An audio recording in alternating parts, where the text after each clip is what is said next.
Scott Roberts going to be popping on too for the testing presentation. I'm not sure if he's there yet.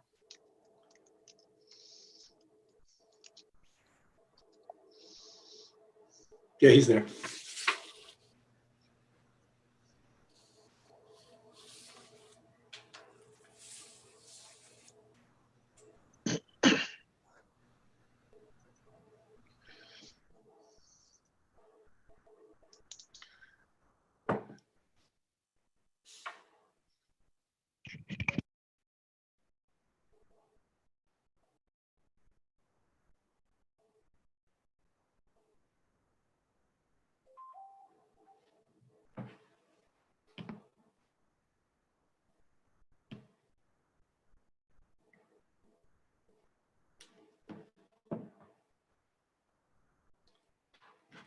Liz is just having a technical difficulty. I'll give her 1 minute and we'll start.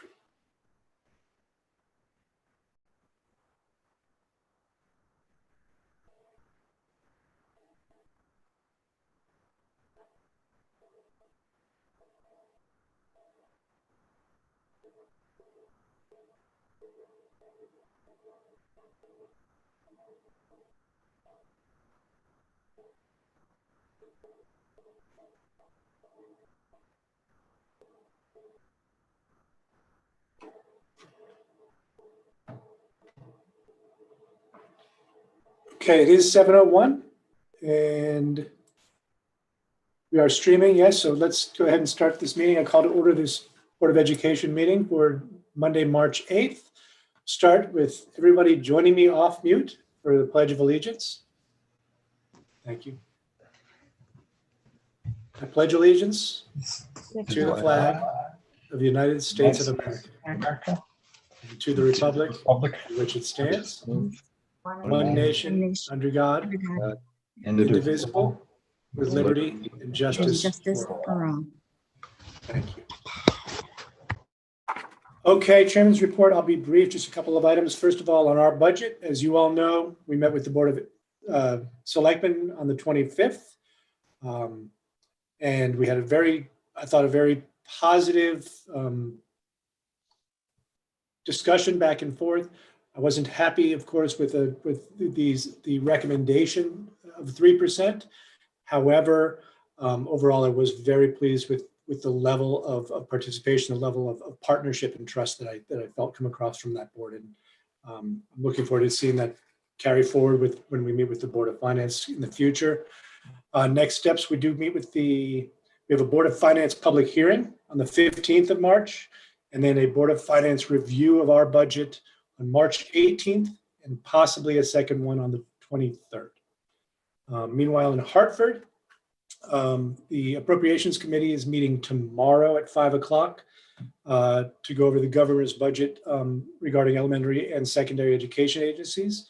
Some items that might be of interest to many of you include ECS funding, charter schools, the pilot open choice program for Norwalk and Danbury, and the technical high schools. So it's too late. Today was the last day to sign up for public comment, but the public hearing will be live on YouTube Live tomorrow at 5 o'clock. That's all for me. Okay. Hi, everyone. Good evening. It's my turn. So it is Board Appreciation Week. So why don't we start there? And a big thank you to all of our board members and the number of hours, not only at the board meetings, but committee meetings, legislative meetings, liaison meetings, and certainly the amount of preparation on behalf of all of you. Thank you, thank you, thank you. If we were together, I'd give you chocolates, but I've saved you that opportunity, and you can thank me later. Our new elementary director begins on April 15th, Linda Johnson. She was appointed this past week through a full comprehensive interview process, and I shared her press release with our community and with the Board of Education this past Friday. We have some good news on the vaccination front. First of all, I really have to acknowledge Aaron Crook for sure, and Ed Briggs, our health director, and First Selectman Marconi in the amount of advocacy, planning, coordination. I'm sure all of you know when you see the communications from Aaron, how much thought and effort is coming from him, but certainly the coordination with everybody at the school level. So a huge thank you to Aaron, again, to the First Selectman and Ed Briggs for really advocating on our behalf in terms of vaccinations. We've been fortunate. This past Friday, we had a significant number of faculty heading off to Trumbull to get their vaccines there. We also had some opportunities in district for faculty at the RVNA. We had some more today, the 8th. We had about 100 faculty head over to Unity today for Johnson & Johnson. We have spots tomorrow and Wednesday. And by the looks of it, from our surveying of our faculty, of those that responded to our survey, about 93% have already received or will have received their vaccine by the end of this week. So that's really great news. And obviously there's some that aren't participating at all. And then we have some that have appointments into next week and have elected to keep their appointment for various reasons. But overall, it's really, really good news. It felt like we were a little bit in the backlog in the queue, but it doesn't feel that way anymore. And again, a big thank you to the team, every which way, from cabinet, from administration, to the principal and the teacher level, that have really just been accommodating and patient. But as a result of that, I feel like we're in a good place with vaccinations.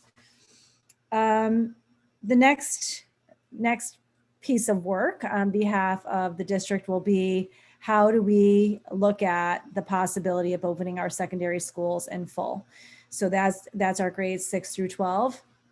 You might remember the largest barrier to, or really the barrier to keeping our schools open fully, 6-12, was the issue of social distancing.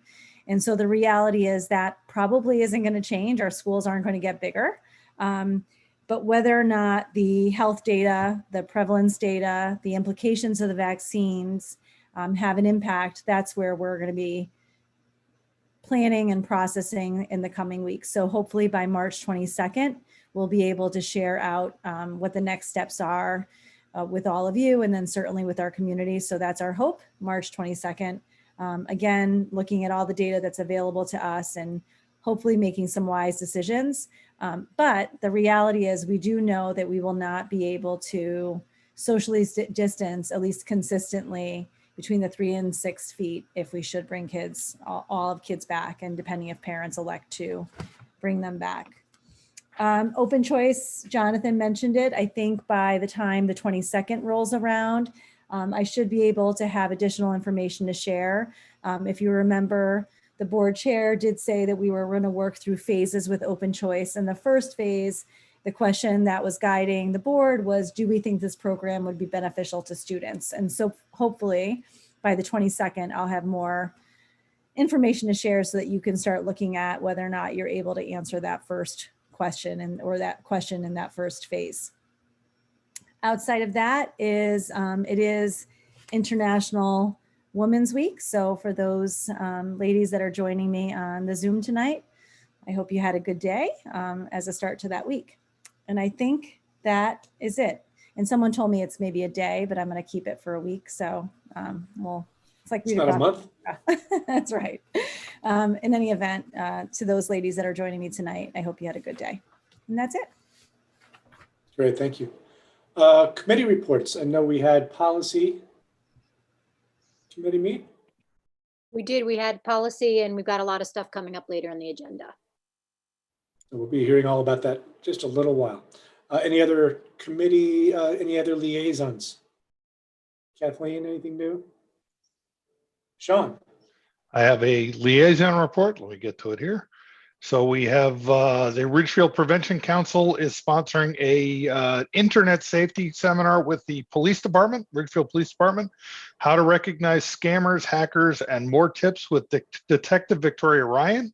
It's on March 25th at 7 p.m. by Zoom, and you can email ridgefieldprevention@gmail.com to register for that event. And who's that for? It sounds very interesting. That's open to the public. Anybody who's interested in learning more about scammers, hackers, and more tips. Terrific. Thank you. Any other liaisons? If not, let's move right on. Student representative. Anna.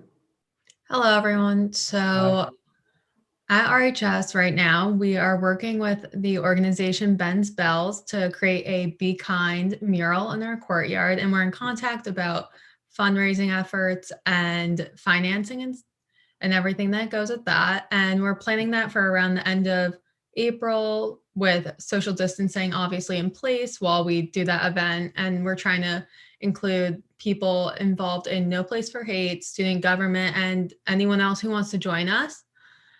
We just finished up our chess tournament, the Tigers Gambit, and the final round will be this week. And then names Day, the program through the Anti-Defamation League just passed, and we did a virtual version this year to coordinate with COVID restrictions and all. And we feel like the sophomores still got a lot out of the program, and it really spread the message of trying to create a more inclusive community in the RHS space. So thanks so much. Thank you very much. NEA, do we have an NEA representative on? Oh, yes, hi. Hi, everybody. I'm Liz Carlin. I'm a social studies teacher at the high school, but I'm also the vice president of operations at NEAR. Additionally, I have the pleasure of being a parent of a first grader at Branchville Elementary.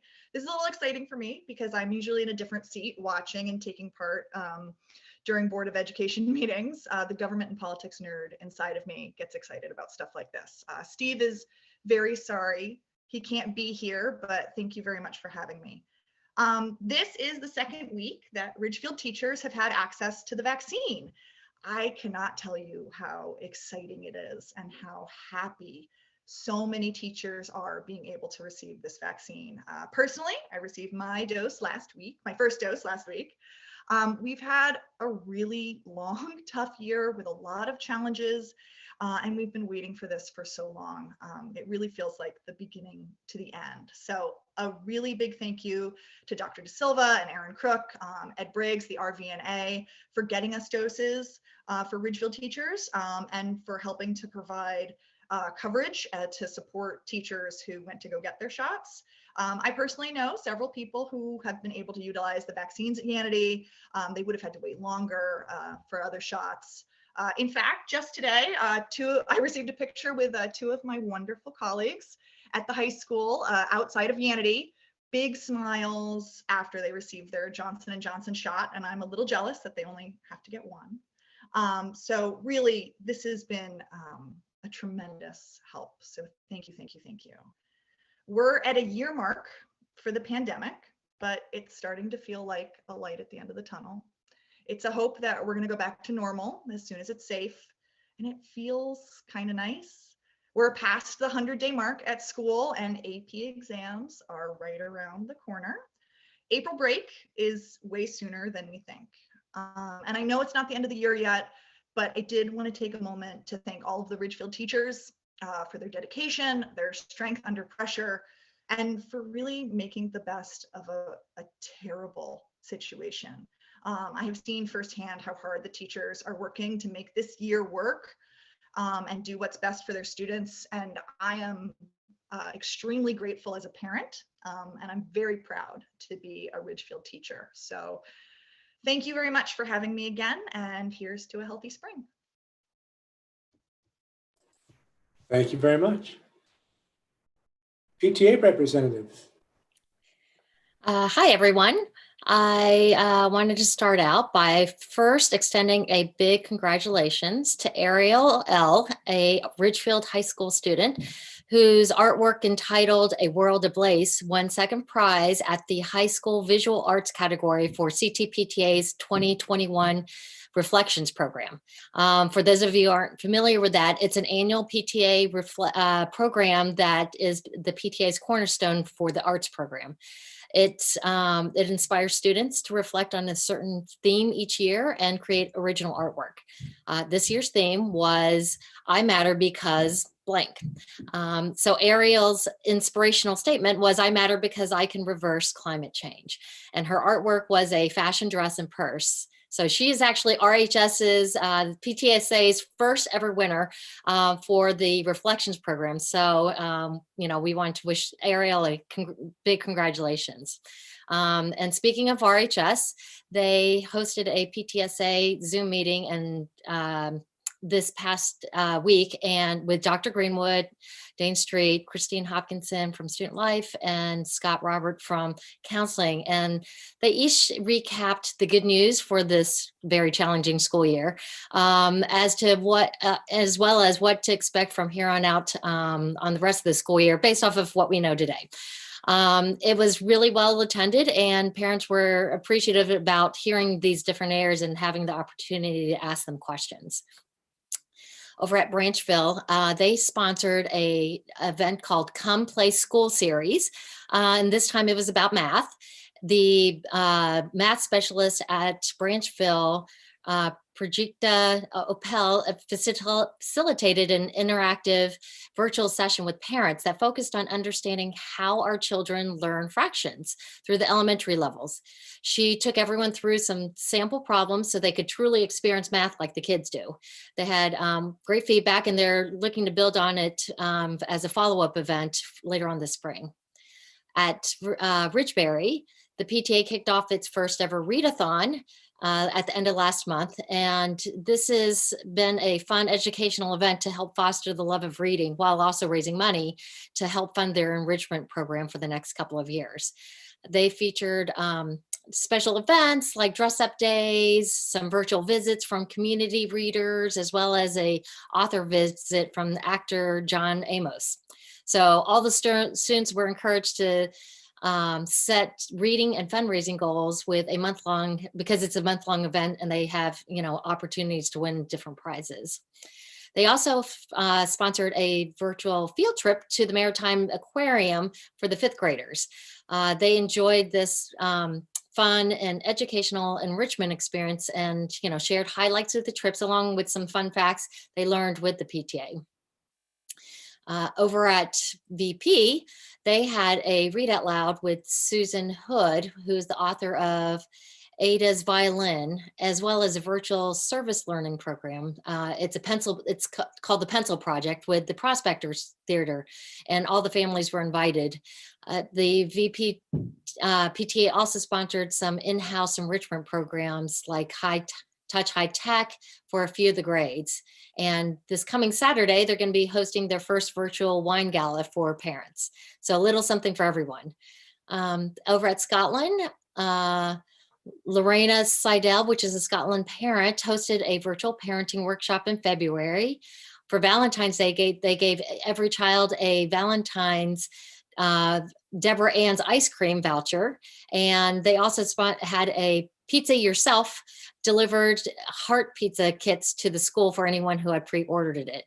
They created recess folders for the kids for their indoor recess on the coldest days with fun activities like origami, stickers, wiki sticks, and all sorts of other things. They worked with the community by having every child decorate 3 Meals on Wheels bags, and they could decorate it using crayons, pencils, markers, and they did the front and back of the page. They were so well received that Meals on Wheels actually asked them to try to continue to do this on a regular basis. So that's what they're looking to do. And finally, next week, they are excited to have a virtual talent show. So, they're going to be submitting videos that's going to be compiled into one, and the 5th grade is going to be hosting and emceeing the event. So the PTA scheduled a free virtual comedy workshop with Christine O'Leary to help some of the kids prepare for the show. So it should be fun for them. And then over at Farmingville, finally, the PTA brought in 2 virtual author visits last month. One was Luke Flowers, who had Moby Shinobi presented to the grades K through 2, and then Tom Engelberger, who does Geronimo Stilton, he went to grades 3 and 5. And for the staff, they provided some breakfast lunches from Genoa's last week. And to top it off, we want to congratulate the kids. They finished the Invention Convention over at Farmingville. They all did a fantastic job. And we'd like to congratulate the winners at Farmingville this year. First place was Lily Z, and she had the turtle tent. Second place was Leo V. He had a super shoe. Third place was Emma S., who had a cyber leash. And also heading to states is Valentina M., who had a pizza protector. The teacher's choice was Sucheta R., who had a foldable ski, and the kid's choice was Ellie S., who had magic light. So lots of fun things going around the district. That's it. Thank you very much. Thank you. A lot going on. And congratulations to Ariel, Lily, Leo, Emma, Valentina, Sucheta, and Ellie. Okay, next up on the agenda, approval of the January 23rd minutes. Do I have a motion? I move that the Board of Education approve the minutes from the January 23rd, 2021 special board meeting budget workshop. Do I have a second? John, thank you. Comments? This was a long list of minutes from a very long meeting. This was our full day budget session. The minutes look pretty good to me. Anybody have any errors or omissions? There being none, I call it to a vote. All those in favor of approving the minutes? Unanimous. Thank you. Okay, next up, discussion and possible action items. We'll start with the standardized testing update. Yep, so I'll turn that over to Ms. Gillette in just 1 minute. Just in terms of formatting, the board may notice that in addition to the presentation that you all received, you received a memo. The intent of the memo is to really bring the presentation to life, and you can expect to see that type of format not only with this presentation, but presentations to come. It also helps the public who may not be a part of the actual presentation or listening in, just to be able to take out that snippet of the most important pieces that they may need to know. So that's the reason you have a memo in addition to a presentation, because I think it allows for some context for those that may not be listening in and are just getting the board packet, and actually just an easier reference point. That said, I will turn it over to Miss Gillette, and I believe John Mansfield, the birthday boy, who's going to put up the screen. When he gets to the first page, I can start. Good evening, everybody. I'm excited to give you an update on standardized testing for the 2021 spring. John, that's my next to last slide. Can you go back to the first slide?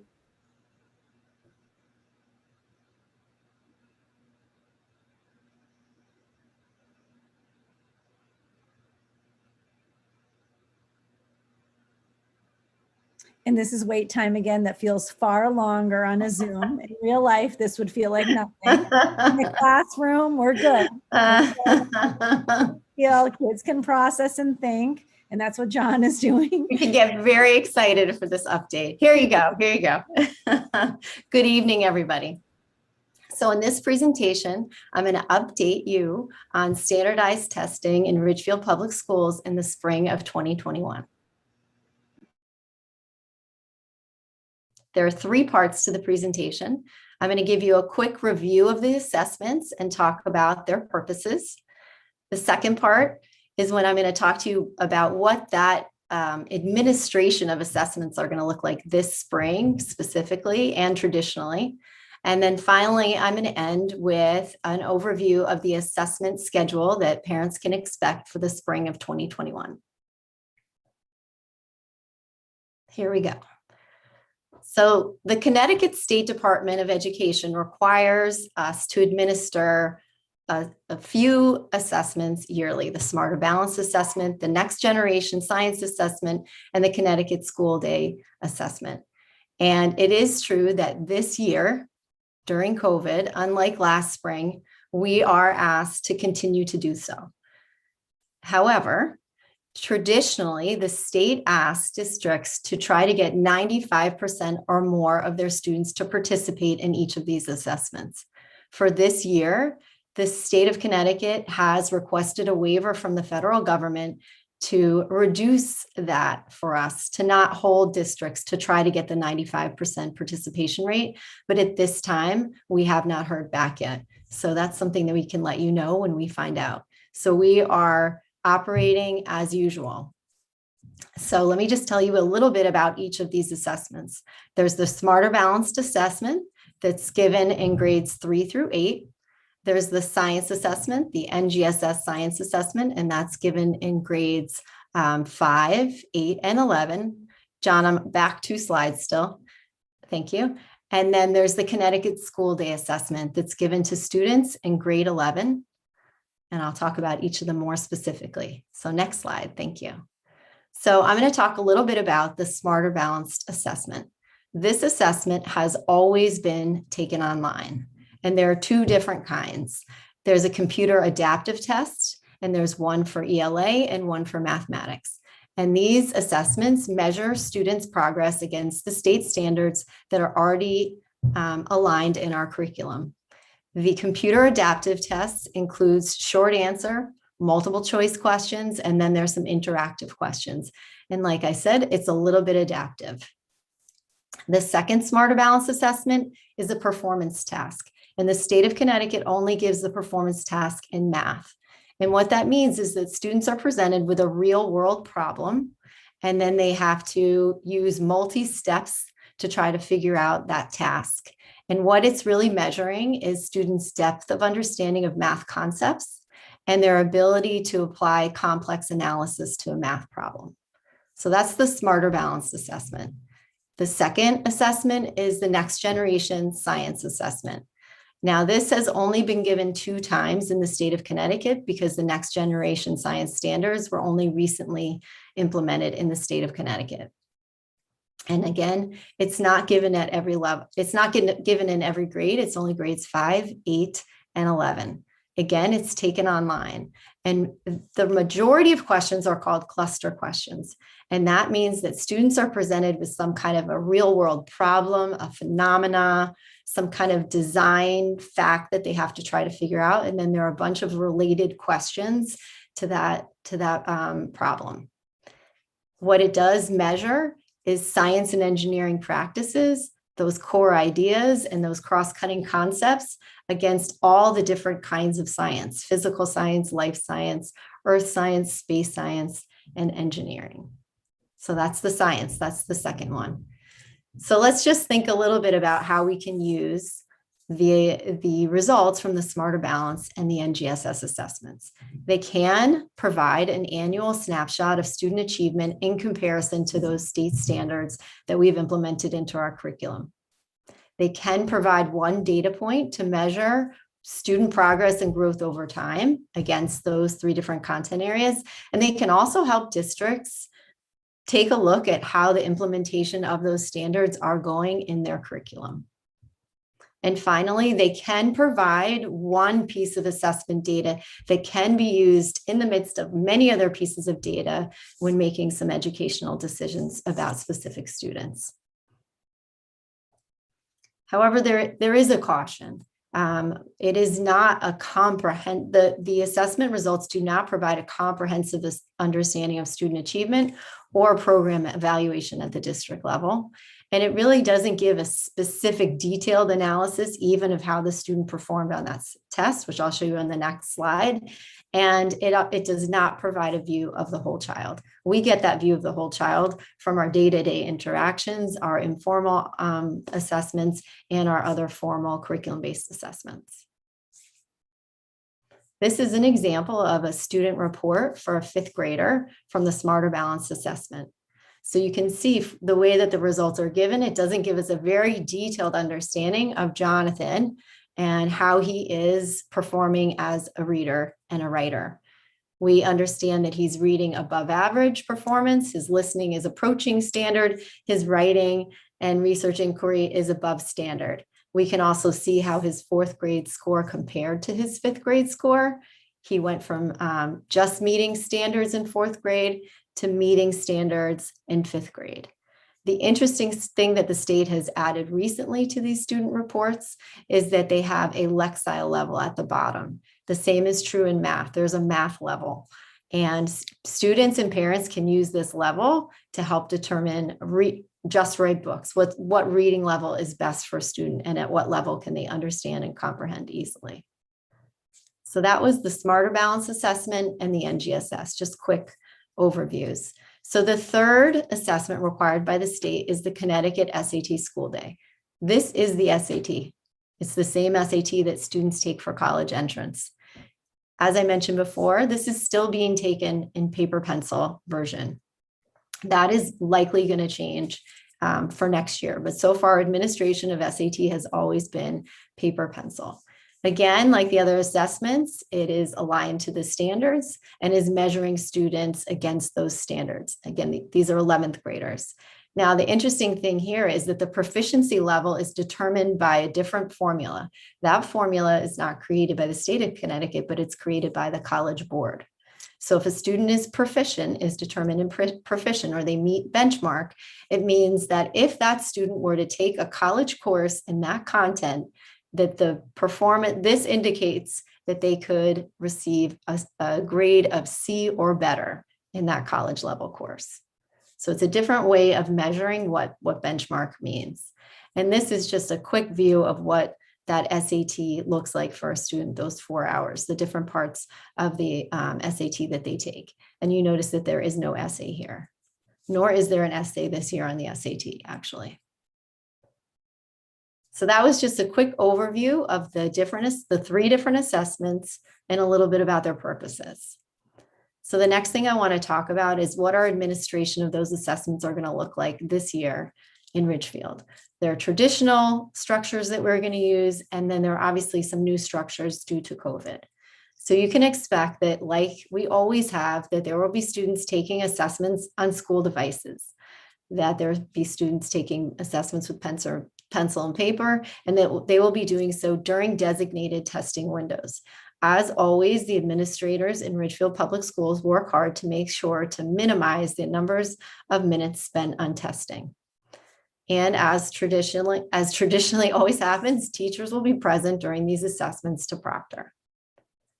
So the new things, we are bound to offer students who are in cohort C, who are at home, or students who are in a hybrid model, access to the Smarter Balance and the NGSS at home.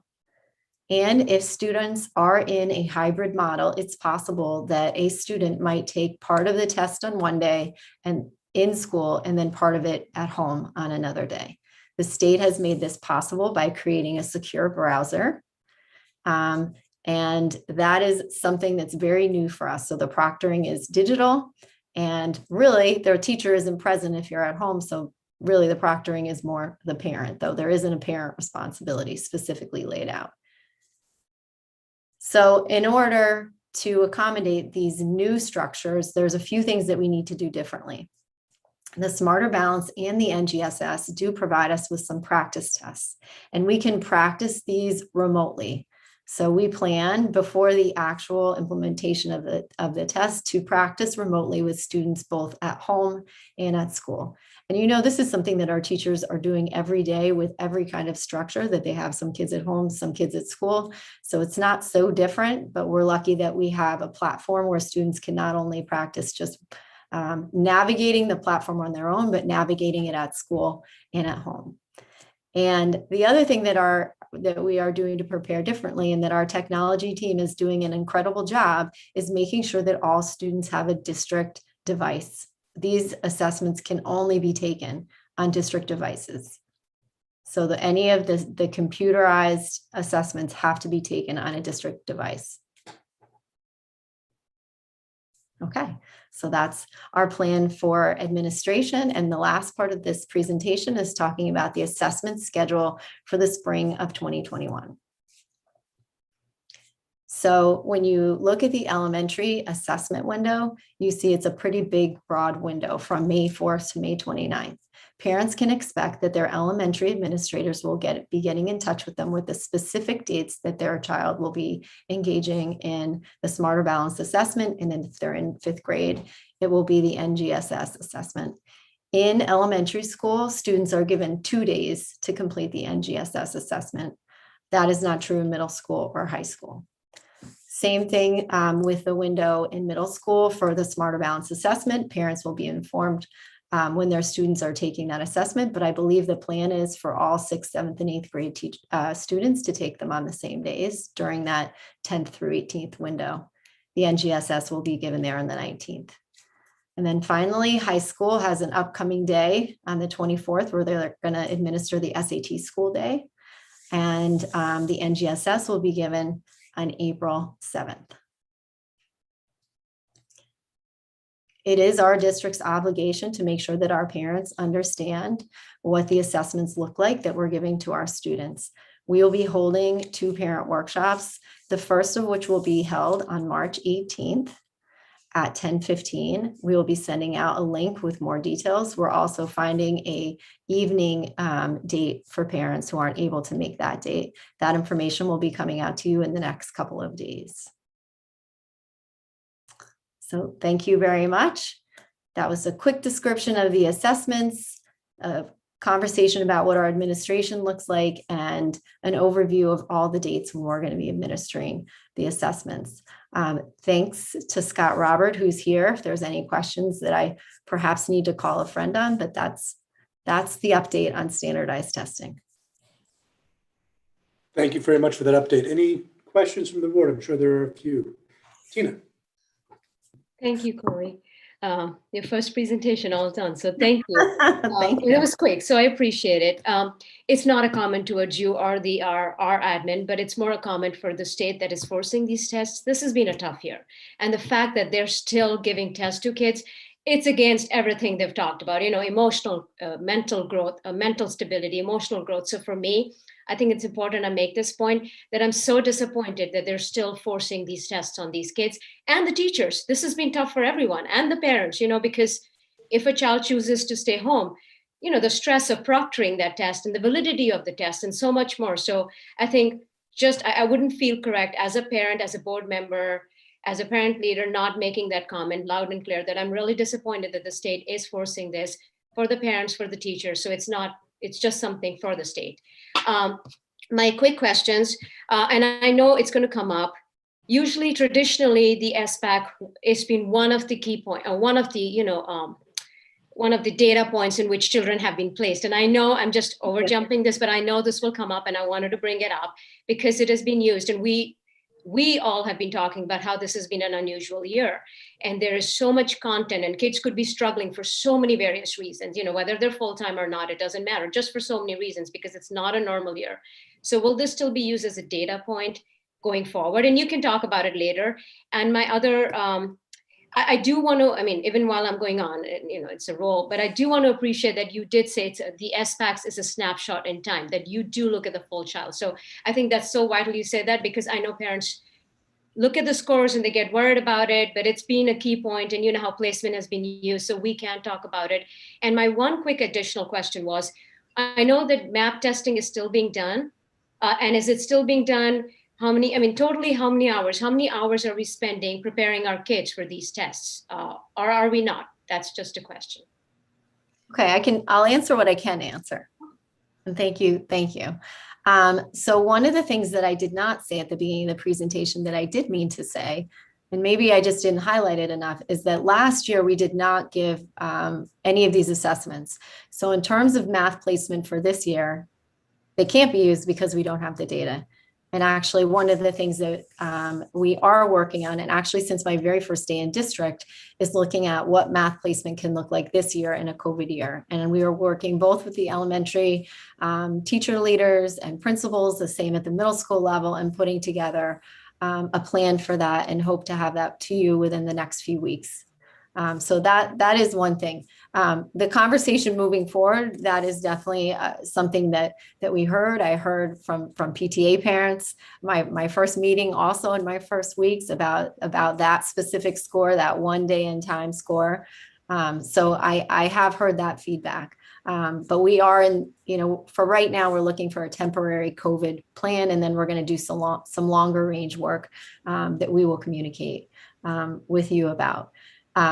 What I can tell you about the NWEA, and I don't want to misspeak because I'm just learning.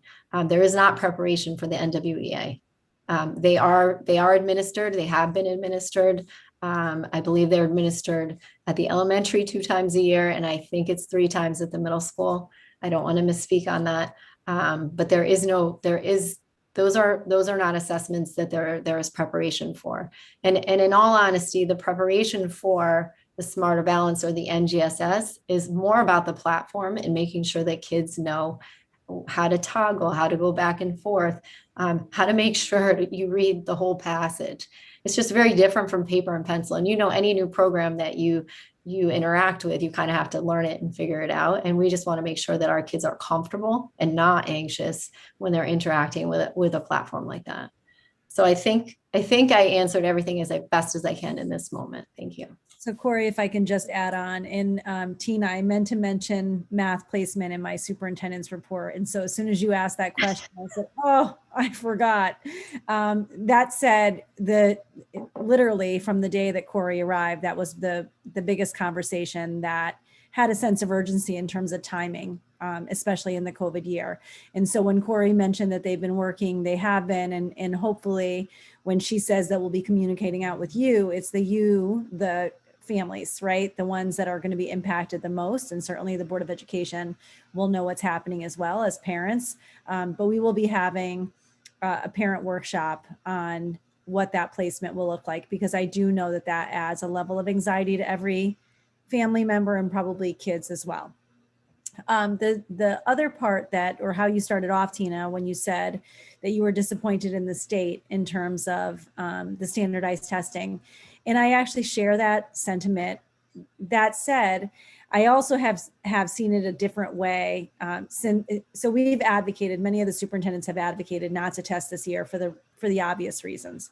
But I do think that there is a piece of understanding. So if we're going to test, and if everyone is going to test, I think it's important for us to understand how this year has impacted kids.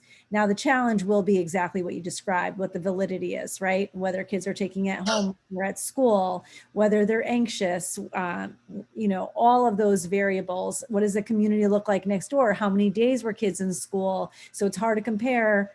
Let's just say, because we do compare, right? We compare ourselves against ourselves, and then we compare ourselves against like districts to understand what our performance might look like, hopefully for the reasons that Corey described. But it's hard to compare this year because truly it's been one of those years where there isn't a school that's had a similar structure throughout the entire year, right? That's just not happened. And so on one side, I have stood alongside my colleagues in advocating that this is not the year to test kids. But on the other side, if we are going to test, I think it is important information that we can have from one year to the next, or 2 years really. And to Corey's point, this is one piece of data that's going to tell us some things, I'm sure, but there is so much more data that we're collecting informally and formally, and that we'll collect over the course of next year. And then just the last point about a universal screener, the NWEA. Universal screeners are intended to be just that. And if implemented well, and I haven't seen them physically in a real physical world, but if implemented well, they're intended to be short, they're intended to be quick, and they're intended not to have preparation alongside of them. So I imagine that Ridgefield is implementing them in the physical world, the real world, just like every other community does, where it's a quick snapshot of how a child performs at a moment in time against, again, benchmark data that they've established.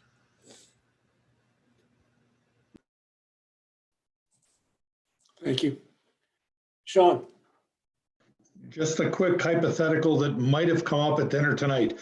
Let's say you don't have a school Chromebook. What arrangements are we making for those kids?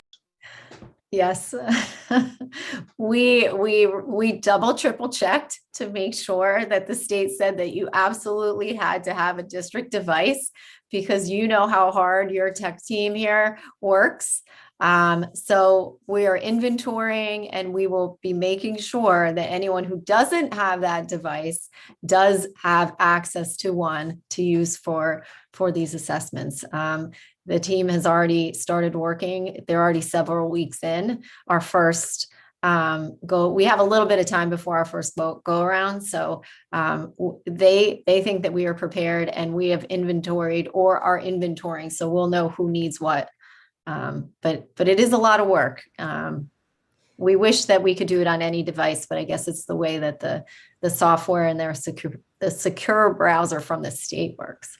Yeah, just to add to that, on March 22nd, I believe, Dr. DeSantis will be here to talk about the technology of the district and the short-term and long-term plan, just actually with the technology and their devices. And what you're going to likely hear him say is that some of our devices, if not many of our devices, come this June, will not be in the position to access that secure browser from the state because of their the time that they've been in district, and quite frankly, their age. And so you'll be hearing a little bit more about that on March 22nd. But Corey, it is because of the secure browser primarily that we have to use district devices and how it gets downloaded onto that district device. Thank you. Good question. Kathleen.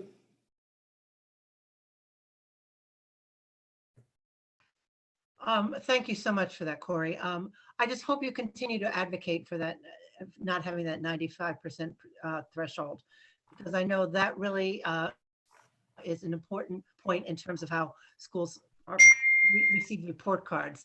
And my feeling is that this should be an asterisk year in many ways and give us as much data as we could get, but not be high stakes as many people may view it. Although as educators and parents and all, we know it is only one data point, but still that 95% is a threshold that many people really can really ding a district. So I hope you continue as collectively to advocate for that, because that would make a huge difference. Thank you. And I just think for parents, we'll communicate this out when we have our parent workshops, is that families have to understand that from our point of view, no decisions would be made just based on this sole exam anyway, in any circumstance. But certainly if there was a year in which we would say, this is not the year to use this as our measurement tool for A, B, or C, this is the year. Other questions? Margaret. Thank you, Corey. I thought that was a great presentation. I just had a question and I appreciated what you say, what the assessments do not provide. That was good data for us. I had a question just on your first bullet point, which said it does not provide a comprehensive understanding of student achievement or program evaluation at the school or district level. So I'm wondering, because in the past, sometimes when we've gotten these reports, they've compared schools within the district to each other. So am I reading this correctly, that using SBAC data is not a good way to compare achievement of different schools, let's say amongst our elementary schools? I think the way to say it is that it's one data point that you can use to compare districts. But it is not comprehensive, meaning there's many other elements that you can look at to evaluate, say if we're evaluating the effectiveness of program implementation. But because it's a standardized assessment that's given in a lot of places, it is a data point that people look to when they're looking across districts. But my point was that it wasn't all-encompassing comprehensive. I was trying to show the parallel between how it's not comprehensive for a student, it's not the whole child, it's not the whole district. Margaret, you asked about comparing schools within a district, and I would caution. Oh, I thought you said across districts. I did mean compared to other districts. I might have said it incorrectly, but both are good. Oh, okay. I didn't mean. I'll speak to the latter then. Okay, good, because I spoke to the broader. Okay. And with respect to comparing schools within a district, I would caution us on doing that for a number of different reasons. But first and foremost, just like in any, we know, right, if as educators, there's lots of different variables that come into play in how a group of children or how children perform. So for example, you can have a specific school with various programs within that school. You could have a specific school that has a high population of A, B, or C students, for example, second language learners in a particular grade, where the research is clear that that population of children may take a little bit longer to perform in the same way as their peers because of language acquisition. So I would caution us on taking one school and comparing it to the next, unless we're really going to dig deep into that data. And when we dig deep into that data, then there's a layer of caution that we're not identifying kids or groups of kids. And so I don't know historically how Ridgefield has looked at performance data, and we're not in the position obviously this year to have that.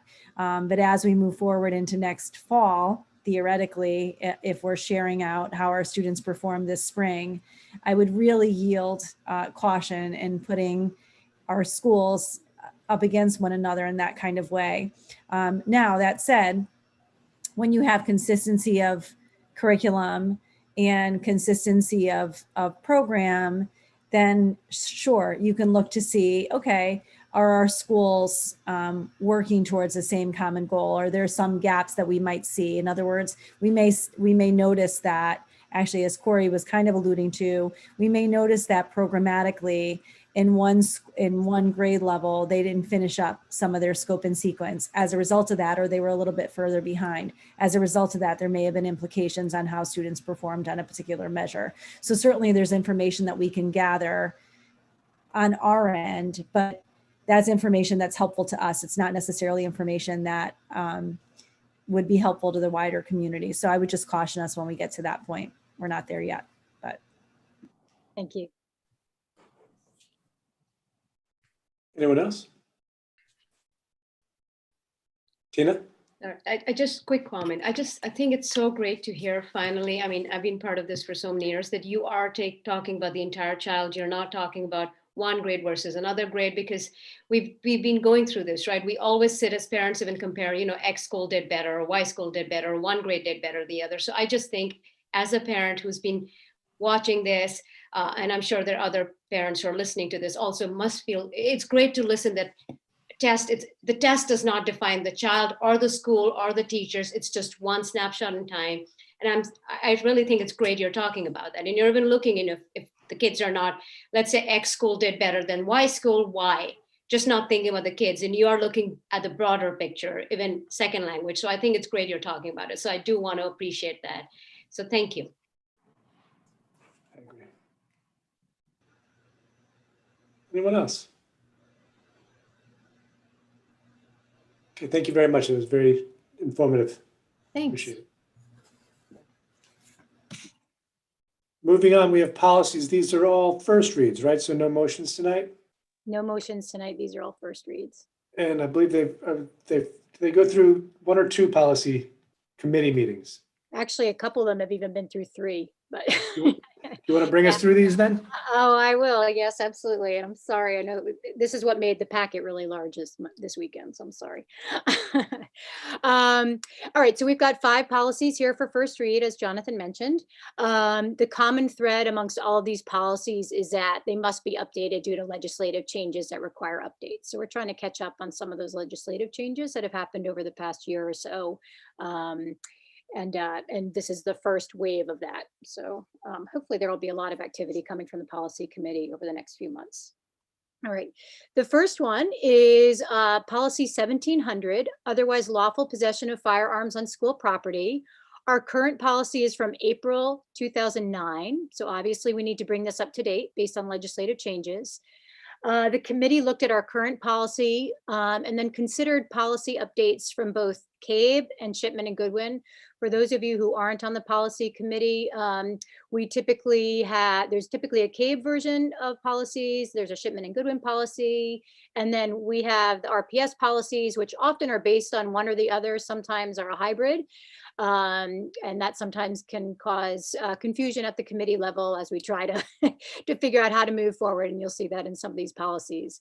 For clarity on this one, 1700, we moved forward with the model policy from Shipman and Goodwin as the basis for our conversation. We just felt that it provided a lot more clarity around the definitions as well as the intent of the legislation.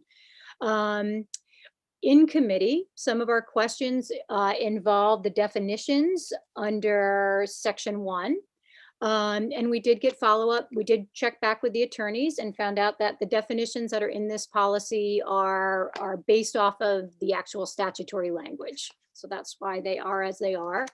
And then the other question that we had at the committee level was regarding section 4, which is called other exceptions. And again, we followed up with the attorneys on that one, and they explained that this section is that these are the legal exceptions to the criminal offense of possession of a weapon on school grounds under statute section 53A to 217B. So there was a reason that this was listed in there as other exceptions. At committee, the administration provided us with some examples of why these exceptions might be warranted. And I think we also talked at committee about the key here is that if anyone were to fall under this exception, they would require permission in writing from school officials to be carrying a weapon. Any questions? So just with those other exceptions, they only come into play if they have prior written authorization. Correct.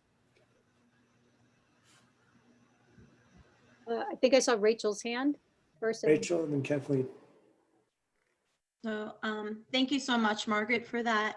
I guess my first question was on the other exceptions. I guess you guys talked about this in policy committee meeting, but I was wondering if it could be brought to the whole board's attention of the other exceptions, perhaps examples for A and B, because it just seems so odd that we would even have those exceptions. So Rachel, we talked about, let's just say that there was a presentation of some kind, right? A historical presentation that was going to bring in the different types of weapons, let's just say, of the historical times. They would get written permission before bringing in those weapons. They'd probably be in glass boxes and all those kinds of things. But that might be one of those moments where you would expect that there would be an exception that was agreed upon for a historical presentation. Okay. We had to process this a lot in policy committee of what exceptions there would actually be, but that might just be one example. That's very helpful. Thank you. And then another point, I didn't know if it was necessary, but it's something that I thought about would be another section to this, possibly correspondence to the board. What if it was brought to the board's attention of a weapon? What would be the immediate action? Would it be to contact the local police authorities as stated in here, or would it be to forward to the superintendent if we received communication? I don't know, if it wanted to go back to maybe committee to think about whether or not we need to put another section in here. So just to clarify what. So, okay, I guess I'm thinking of my role, right? Right. So let's say we receive a communication, an email to the full board that there has been a weapon or a firearm on campus at one of the schools. That communication then, if I look here, I would contact or report to local police authorities. So would I do that as the secretary of the board, or would I contact Dr. De Silva? From my point of view, you might do both. You would forward the email to the superintendent and perhaps simultaneously contact the police department, or through communication with me, I would contact the police department. I think what you're saying is, let's say you received an email that said, I believe that there was a weapon, or there's a weapon on school property, correct? Is that what you're asking? In that particular case, I'm not sure that the policy necessarily is relevant, but it would be an expectation, or operationally, you would communicate that to me and contact the police department if that was appropriate to do so, given the context of that email. Okay, yeah, because the reason why I brought it up, it was because there's a section on consequences, right? So, and it says will be reported to the local police authorities once school officials become aware of its possession. So, I didn't know if we needed to, for future, maybe think about if we needed an extra section in here as board to protect us as members of the board too. I think I understand where you're going, But just that part you just wrote, will be reported to the local police authorities once school officials become aware. So if we received to the board an email Right. and we sent that to the school officials, then it seems like that's what the policy covers, and the school officials would report to local police authorities. All right. That's fine. So That's how I'm reading. I just one person. No.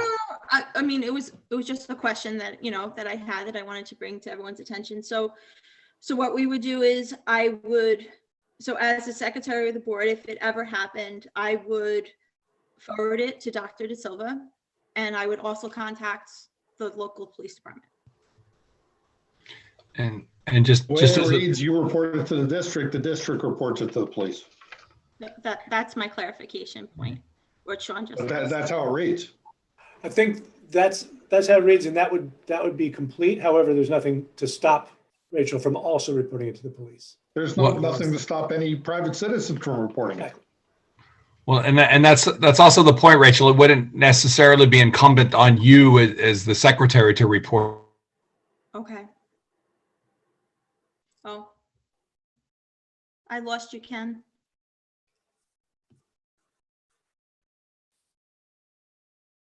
Oh, I lost you. And he gave up. I know you said something very, very. No, Rachel, it wouldn't be incumbent on you as the secretary to report it. If I say I saw it first, I would report it. I wouldn't wait to wait around to see if Rachel was going to log in the next half hour to see it, so she would report it. Just as a board member, that would be my responsibility to report it as soon as I saw it. No. So Dr. De Silva might get 9 different reports, but I mean, we would want to make sure she got it. No, duly noted. Good. Thank you.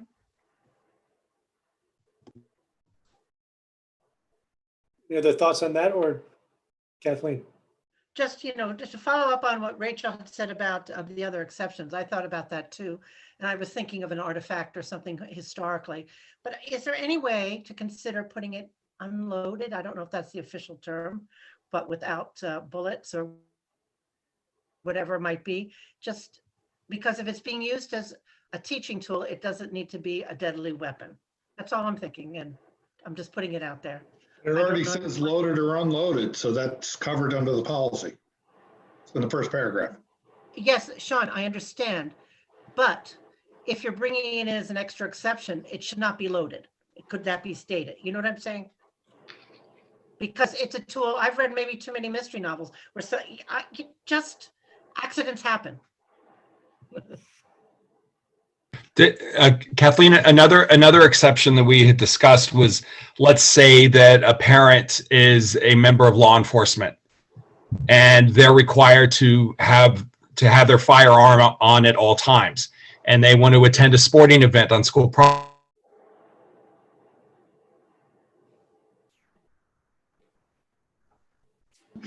Can we take up a collection for Ken's internet connection? Kathleen, where I think Ken might have been going is I that heard, yeah, I figured. only because I was at the meeting, so I remember the discussion. No, that makes sense. I was just thinking, as an artifact, accidents happen. I was just trying to be extra careful, but it was just an idea.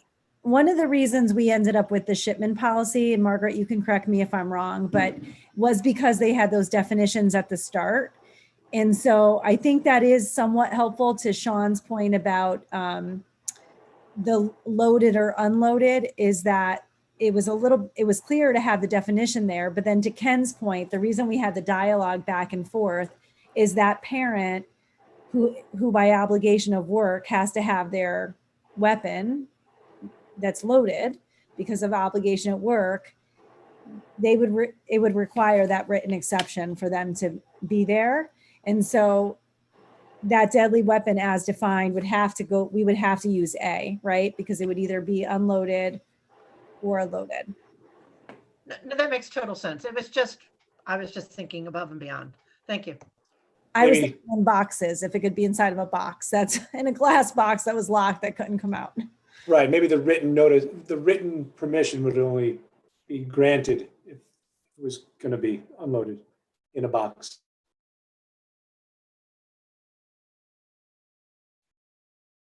Other comments on this policy's first read?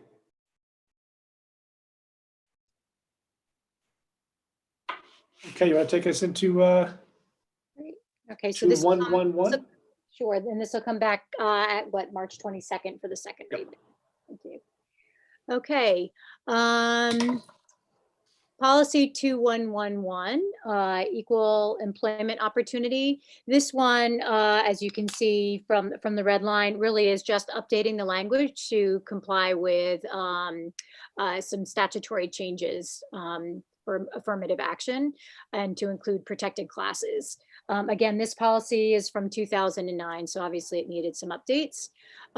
It's important to note, I believe in committee, Ms. Dewing said that we already do this in practice. So this is really just bringing the policy and catching it up with our practice as well as the legislation. I don't know if anybody has any questions. No, this looks like basically bringing it up to date. Rachel?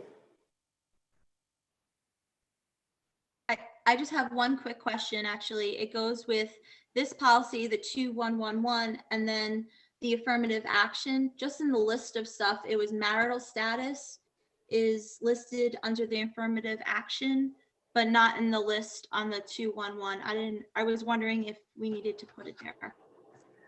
You know, you're right. They should match. I'll see which one has the correct, whether it's supposed to be in there or not in there, and we'll make sure that when it comes back to the board, it's got the right. Good catch. Thank you, Margaret.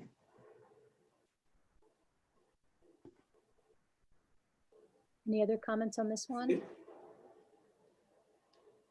So we'll see this one back on March 22nd as well? Yep. Thank you.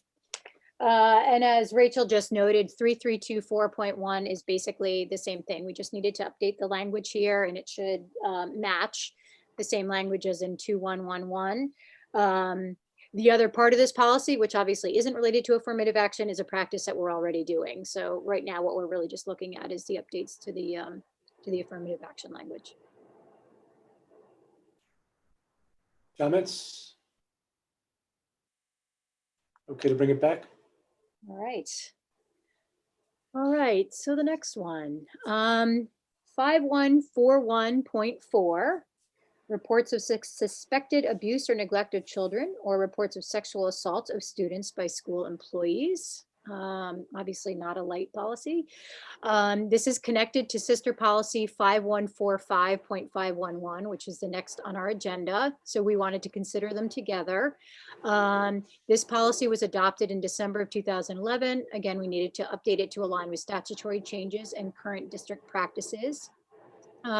This particular policy concerns school employees' statutory responsibilities to report in two situations where there is suspected abuse or neglect of children under 18, regardless of whether or not the perpetrator is an employee. It also covers sexual assault of students, which is listed here as persons educated by the technical education and career system or a local or regional board of education other than as part of an adult education program, and the perpetrator is an employee.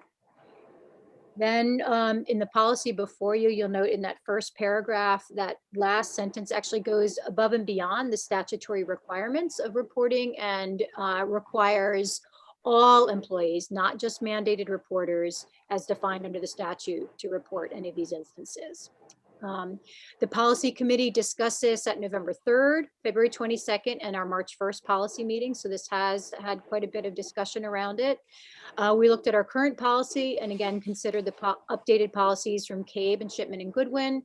Again, from a clarity standpoint, and because obviously just the nature of this policy, as well as a consistency with its sister policy, we move forward with the model from Shipman and Goodwin as the basis for the conversation. The one other thing to note here is that Shipman and Goodwin actually has this policy in their policy manual, has this listed under the 4,000 series, which some of you might know is actually not this. 5,000s are students, 4,000s are employees. We currently have it under our 5,000 series, which makes sense because it involves students, but it also involves employees and their reporting. So we did follow up after our committee meeting to find out where is the most appropriate place to put this policy. And we did find out that we can have it dual codified. So that's why you'll see at the top, it's a 5141.4, but it will also exist as a duplicate policy as 4118.12. So that way it's clear for employees as well what this mandated reporting policy is about. Take questions from anyone.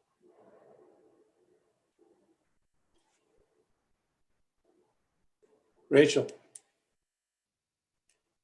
Just a very similar question to the one I asked before. So if the Board of Education received an email of complaint, I just want to make sure that I'm supporting our kids, right? And looking out for them and doing the best I can for them. I would forward that to our superintendent. And if the school is identified, should I also forward it then to the school, the Safe School Climate Specialist?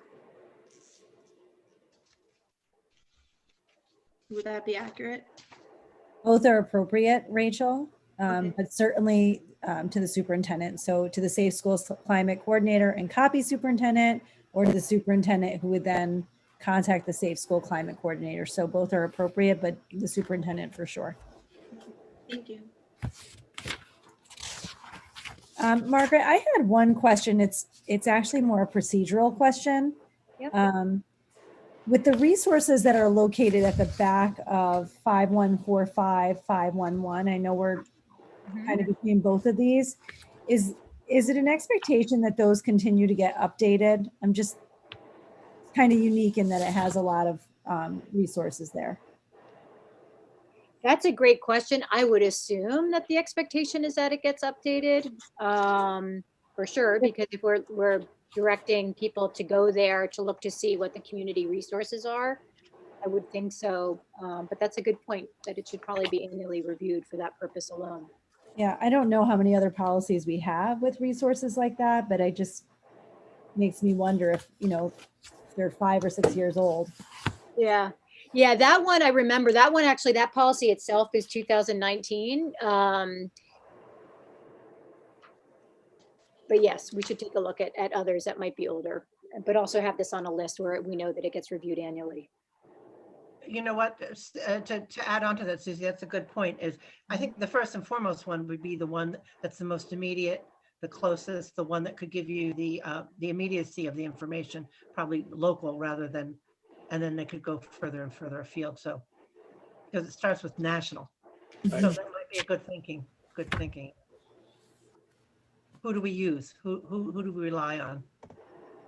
So you'd start with local, then state, then national. Yeah, feels like that's the way it should be. Yeah. Yeah.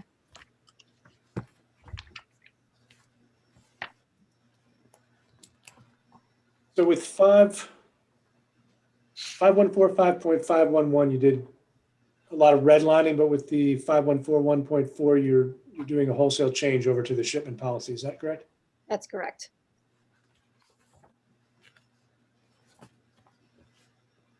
Other questions about 5141.4?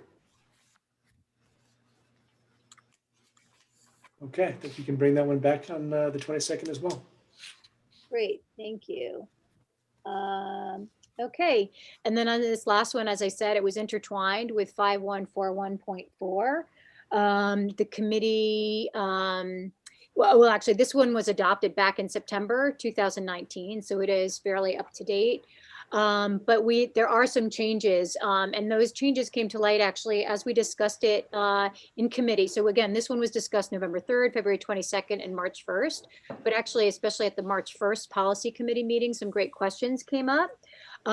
So the committee will actually note that the language in Roman numeral 1, procedures for reporting, is actually different. And the reason it's different is because when we went to go ask the questions that were brought up in committee about may and shall and oral and written reports, we found actually that Shipman had updated this part of the policy itself, even since our 2019 version. And their update, which is the language you see here in the red line, their language answered our questions, or I believe answered the questions that we brought up in committee. So I hope the committee doesn't mind that we made the decision to advance this to the full board for first read, knowing that most of our questions were answered with this new language. That being said, I don't know if anybody has any questions specifically whether from committee or not.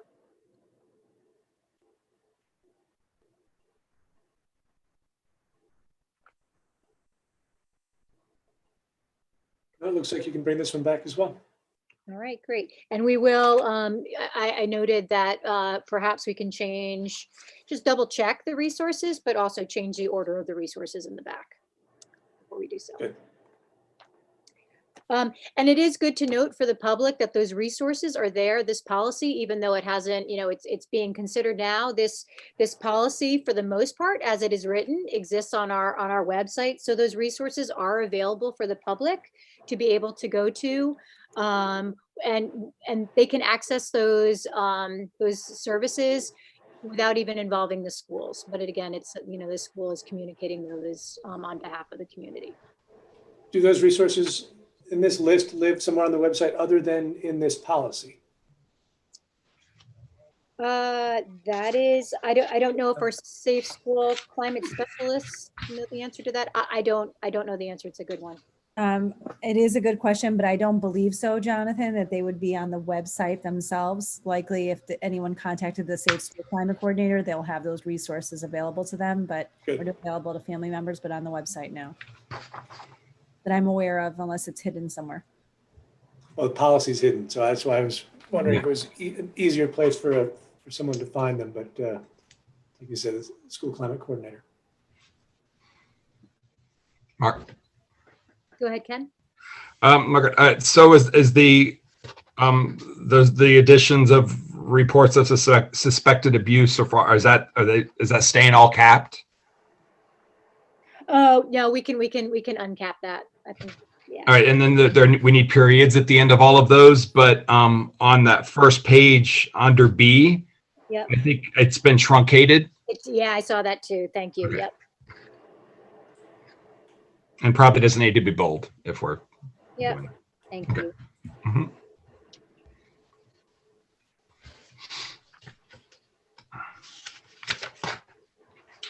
Anything else? Okay. Great.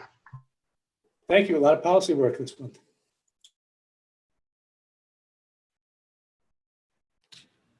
Moving on, finalizing district goal bank accounts. Now, this was one of the district priorities. We did give ourselves the whole year to get through it, but thought we're pretty much there. I thought it was a good opportunity now before we meet with the Board of Finance to go through and clarify for ourselves what open questions still linger, what open items are still left to take care of as far as the bank account questions that we've been working through over the course of the year. I think, Dawn, you've got pretty much all of it squared away at this point. You want to bring us through? Sure, I'd be happy to. Before you, the report that you have, hopefully this is a all-inclusive report that brings all of the pieces that we've brought before you and have had numerous discussions on in one document. It begins with the department's goals on the project.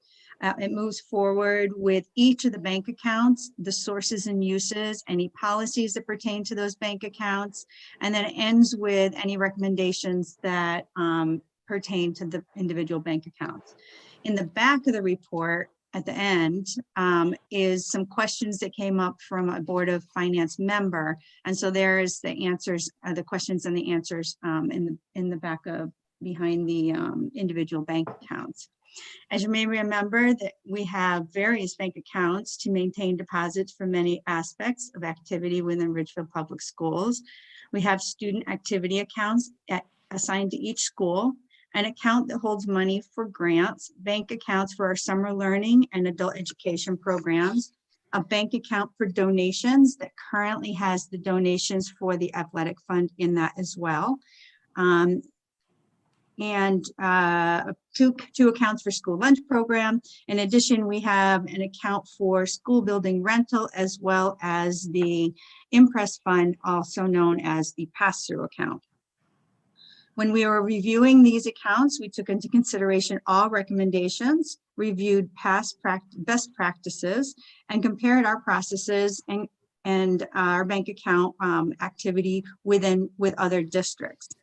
Some of the changes that you will see with all of the bank accounts before you from the beginning of the project until currently now, which is the final part of the project. Some changes that have occurred at the beginning of our review, our Empress Fund received a name change to better explain what the account was used for. We closed the Ridgefield High School Student Activity Savings Account and moved the funds into the Ridgefield High School Student Activity Checking Account. In addition, we have begun a review of all student activity accounts within each of the schools and implemented a draft student activity manual to help establish expectations and guidelines for each of the schools to follow. We revised the facilities rental manual and are in the process of implementing a new software to support the program and maintain customer accounts.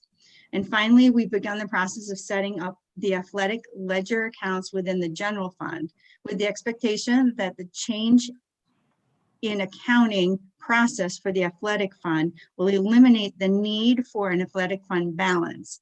The funds received for athletic are also no longer deposited into the donations bank account going forward.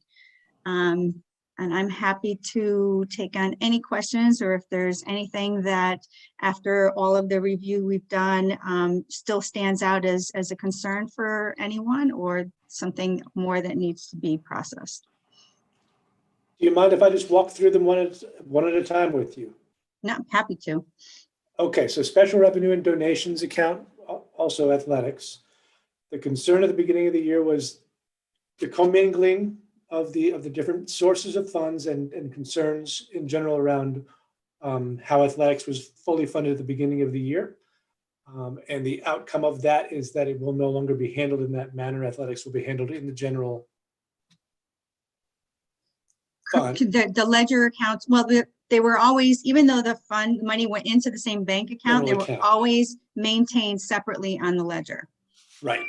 But now they will not be in a separate bank account. Now there will not, the donation, the contribution from the Board of Education to athletics will not be put in any account because the athletics will now be part of the general fund. And there will be the winding down of the athletics fund at the end of this year. Correct. So it won't be a carried fund balance. Correct. State grants, there were no changes that were required. Pass-through account is not, the Impress Fund is now called the pass-through account. Correct. Explain, so the E-rate funds that went into there, if it was being used as a pass-through, would they, if we got E-rate monies in the future, would they be going into this pass-through account to go to the town, or would they go into a different? Most likely not. I mean, it's a program. I don't know if you could categorize it as a donation or a grant, but I think it would be more beneficial to have that in one of those accounts where the use of it is funds received in and then spent out. One of the areas that particular E-rate program got hung up on was with turnover. We had turnover. We have individuals that maintain that. And then when they left, it kind of left a void, and we needed to pick up the process again, and something that was had to be totally learned and maintained. With that process known, there's many more eyes and hands on that understand what E-rate is and what the process is going forward. So E-rate money you wouldn't expect it to go into what's now the pass-through account. Right, it doesn't necessarily pass through. It's more of it would fit more either in the donation or the grants area. Thank you. Building rentals, the manual was updated, and we're looking at, you're recommending keeping a balance of around 50,000. I think it was around 140 at last look. So we're looking to bring that down to a much more reasonable number based on the research you've done, right? That's correct. Dawn, just to be program. clear, there's also there's a facilities guide as well that's being finalized, correct? The facilities guide has been updated, and we needed it in order to move forward with the implementation of the new software process. Okay. School lunch program, there was no recommended changes there. Lunch card account, there were no recommended changes. No recommended changes in adult ed or summer learning. Student activity accounts, the major concern was the so-called dormant account, which Savings, has now right? been taken care of, right? That those funds have been moved to the checking account and have been used for student activities or earmarked for. Earmarked for, correct. Correct. And I think that was it. Jonathan, if I may, Dawn, can you speak to the end of the year balances and what that might look like in the new student activity account? So in other words, when you see these higher balances at the end of the year, what would the new practice? Sure. Process? One of the areas that the student activity manual addresses is funds that may be left over from, or how to handle funds that may be left over from contributions that came in and that didn't get used. So instead of leaving them and just carrying forward a balance year after year after year for for funds that were received but not used, it addresses the movement of those funds, the total review and overview of those funds, and then the movement of those funds into a school-wide account to be used by or to be addressed by the principal of the school, and it can only be used for all students within school. It can't be used for any specific purpose. One of the areas that we've noticed when we were doing all of our review is that there is these little bits of money that just kind of got hung up and just carried forward year after year after year. Either a club closed and they never did anything with the money, or funds were taken in for a field trip and they used most of the money, but they didn't give money back, and there was just a little bit left over. So that just sat there, various little amounts that just kind of added up after a while. And so the student activity manual addresses the fact that that review will take place at the end of every fiscal year, and that each of those accounts will be addressed. So in the past, a club could have closed and it had $100 left in the student activity account earmarked for that club, and there was no procedure for moving that into a more general school-wide student activity. Correct, or review of it at that time with the close of the club and then gone back to for whatever the purpose was, or for the club to use, right? Just kind of got left there. Yep. Any questions or comments from other members of the board?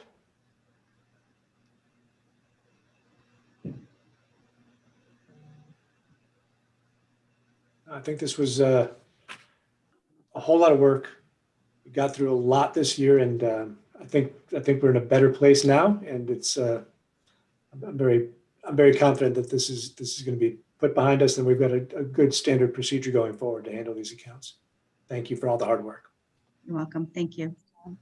Jonathan, if I may, just included in the memo, Dawn also included questions that were asked by Board of Finance member, a Board of Finance member, and answers, just so that the board has those in advance of the Board of Finance receiving them. Sure. And I will forward, if it's okay with this board, I will forward this memo and that question and answer document over to the Board of Finance prior to our meeting with them. Okay. Next up, public comment.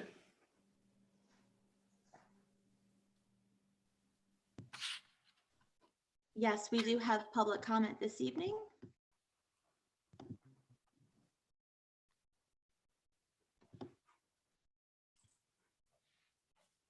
Okay.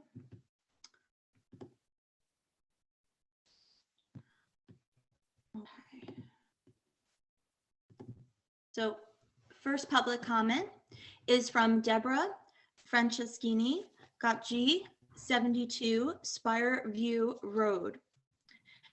As a sexual abuse survivor, I have followed the Jane Doe No More organization for a number of years and feel that sharing, hosting this virtual event with our RHS senior class, perhaps with a partnership with the Ridgefield Prevention Council moving forward, would be an important step in educating all our children before leaving our small town for college.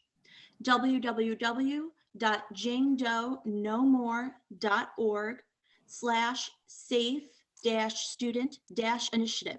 See the staggering statistics below for both male and females from www.rain, inn.org/statistics/campus-sexual-violence. Sexual violence on campus is pervasive. 13% of all students experience rape or sexual assault through physical force, violence, or incapacitation among all graduate and undergraduate students.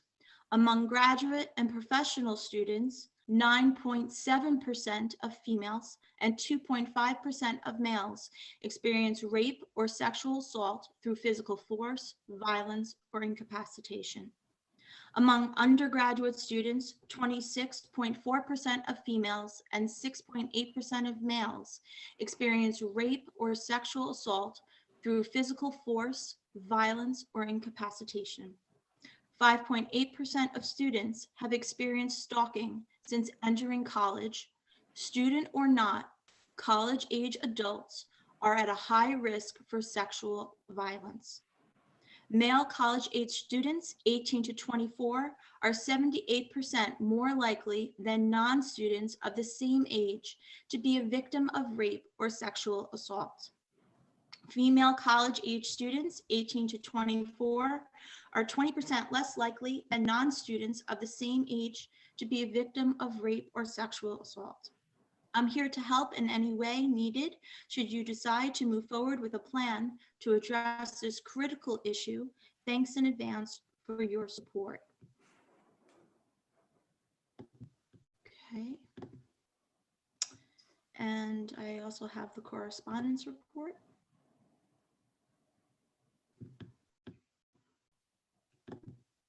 We received 5 emails since our last regular Board of Education meeting. One email regarded the town-wide initiative Compassionate Ridgefield and invitation to join. One email was concerning the budget. One email concerning questions during a Board of Education meeting. One email inquiring of knowledge of sexual assault crisis centers in Ridgefield, and one email regarding public comment. That's all. Thank you. That is the last item on our agenda for tonight. Do I have a motion to adjourn? I so move. And do I have a second? Kathleen?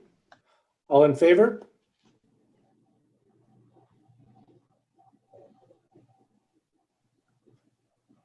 I'm assuming Liz's hand is up. She's on the phone. Yep, there she is. Okay. All right, we're adjourned. Thank you very much. Have a good night.